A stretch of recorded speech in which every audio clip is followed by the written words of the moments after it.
In this video, we'll provide you with some simple tips on how to use the words saber and conocer. Mastering this necessary skill will help take your Spanish to the next level, and it will make everyday conversation that much easier. Stick around, and you'll also get to do a practice exercise to put your conjugation skills to good use.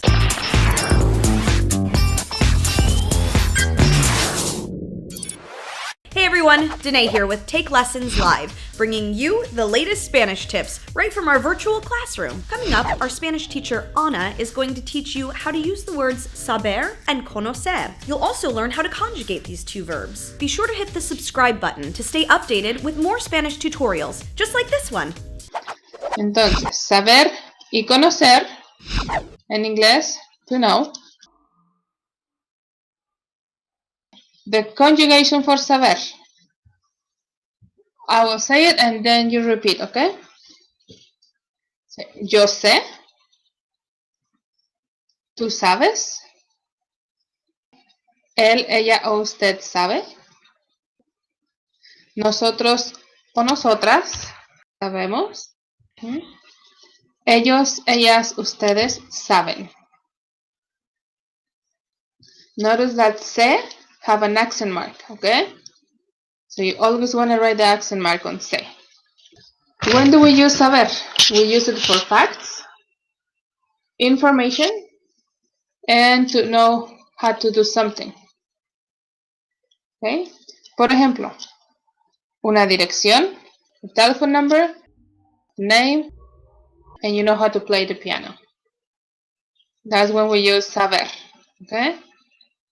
Ahora, conocer. Yo conozco. ¿Tú conoces? Él, ella o usted conoce.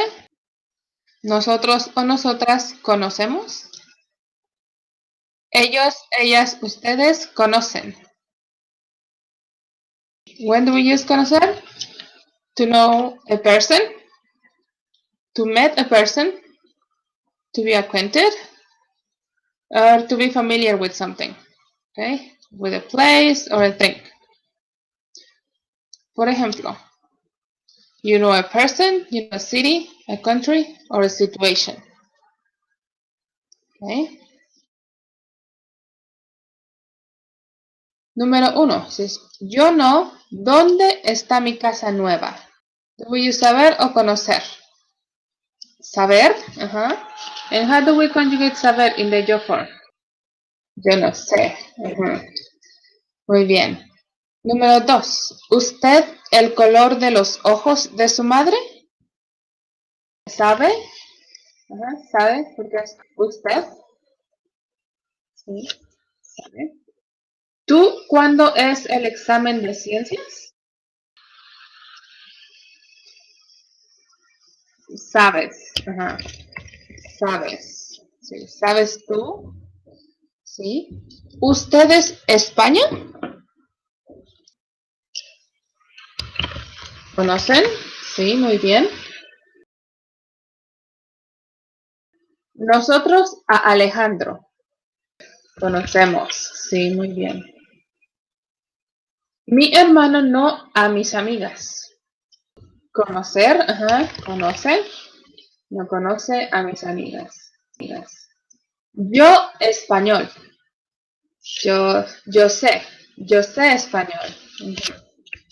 Yo sé español. I know Spanish. Yo no la historia de Estados Unidos. No sé. No sé la historia. Tú y yo el arte. Conocer, pero tú y yo. That's you and I. Conocemos. Sí, muy bien. Hey guys, thanks for watching. We hope you enjoyed this quick Spanish tutorial. If you need more help learning Spanish and want to get fluent faster, click the link in the description box below. You'll be taken over to Take Lessons Live, where you can access tons of free online Spanish classes. Don't miss out. Click the link now.